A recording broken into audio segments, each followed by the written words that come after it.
May 19th, 1536, the Tower of London. A young woman in a grey gown kneels on a scaffold. Her dark eyes scan the crowd one last time. Her name is Anne Boleyn. She's 35 years old, and in a few moments, a French swordsman will cut off her head. The man who ordered her execution, her husband, the King of England, the same man who destroyed an entire church just to marry her. How did love turn into this? To understand this tragedy, we need to go back 9 years, to the moment when a king's obsession began, an obsession that would change England forever. The year is 1527. King Henry VIII has been married to Catherine of Aragon for 18 years. She's a good queen, a Spanish princess, beloved by the people. But Henry has a problem. Catherine has given him only one surviving child, a daughter, Mary. No sons, no male heir. In Tudor England, this is a crisis. Without a son, the kingdom could fall into civil war after Henry's death. Henry convinces himself that God is punishing him. His marriage must be cursed. He needs a divorce. But there's another reason, a secret reason. Henry has fallen in love with someone else. Her name is Anne Boleyn. She's a lady-in-waiting, Queen Catherine. She's not classically beautiful, but she's magnetic, witty, intelligent, fashionable. She has dark eyes that seem to see right through you. Henry is obsessed. He writes her love letters. He showers her with gifts.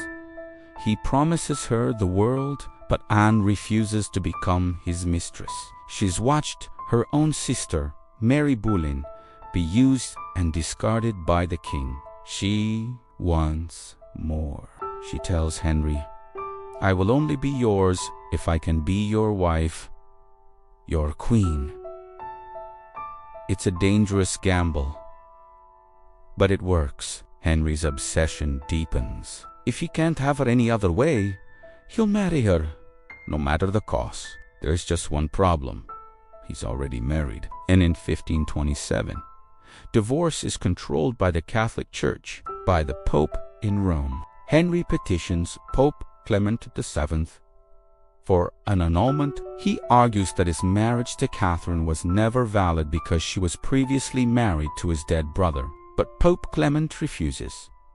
Catherine is the aunt of Charles V, the Holy Roman Emperor, the most powerful man in Europe. The Pope can't afford to offend him.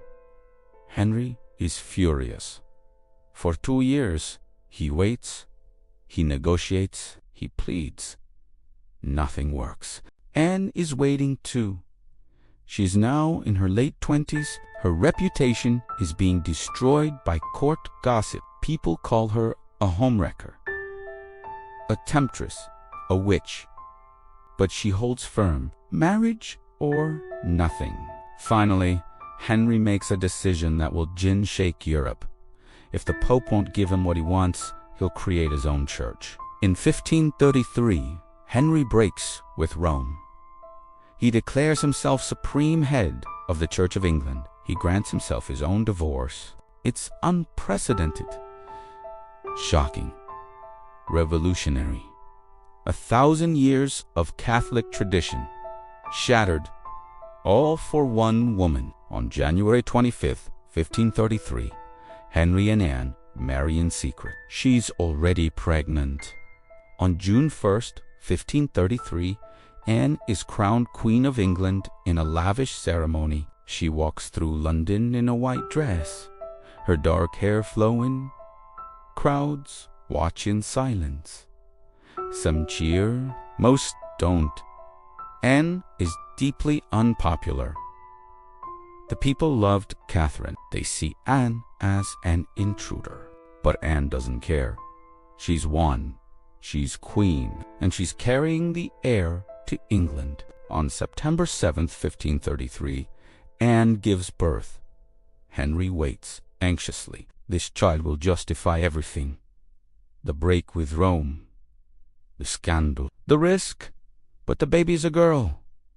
They name her Elizabeth. Henry hides his disappointment. We're young, he tells Anne. We'll have sons. But something has already changed in him.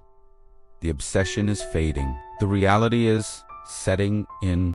Anne is not the fantasy he imagined. She's strong-willed, opinionated, jealous.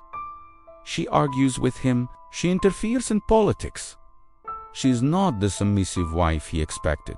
Henry begins to look at other women and, terrified, becomes more desperate, more controlling.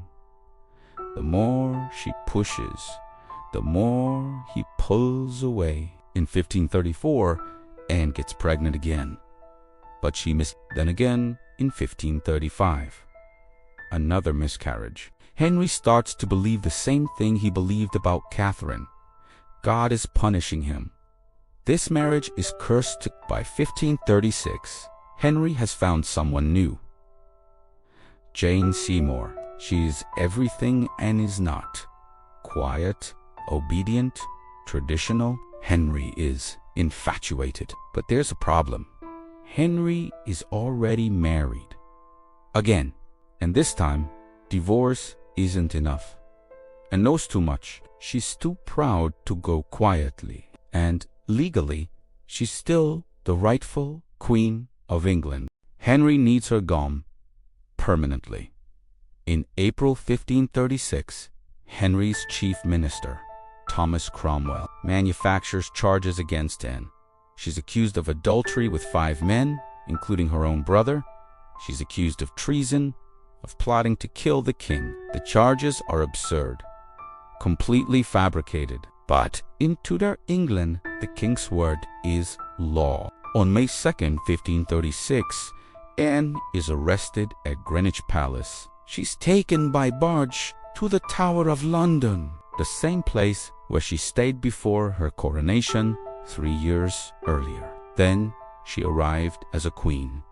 Now she arrives as a prisoner. Anne is terrified, but she maintains her dignity. She knows these charges are lies, but she also knows Henry wants her dead. And what the king wants, the king he gets. Her trial is a mockery of justice. The verdict is decided before it begins.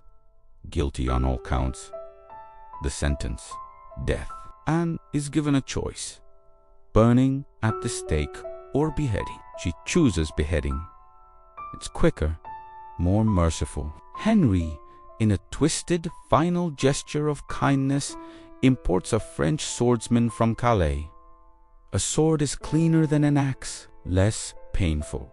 Anne spends her final days in the tower, praying, writing letters. She is allowed to see her daughter Elizabeth one last time. Elizabeth is 2 years old, too young to understand. On the morning of May 19th, undresses in a grey damask gown. She pins up her dark hair to expose her neck. She's calm, eerily calm. She's led to the scaffold. A crowd has gathered. Some come to mourn. Most come to watch. And addresses the crowd. Her voice is steady. Good Christian people, I have come here to die according to law. I pray God save the king and send him long to reign over you. Even now, at the moment of death, she doesn't condemn Henry. She doesn't plead her innocence. She maintains her dignity until the very end. She kneels. She removes her headdress. She blindfolds herself. Her last words are a prayer.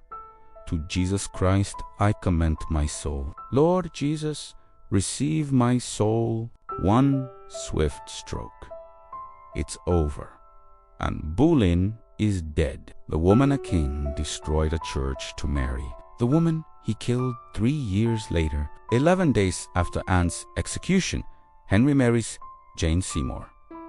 He's already moved on, but Anne's legacy lives on. Her daughter, Elizabeth, will become Elizabeth, the greatest queen in English history. And the Church of England, created so Henry could marry Anne, still exists today. 85 million members worldwide. A king's obsession.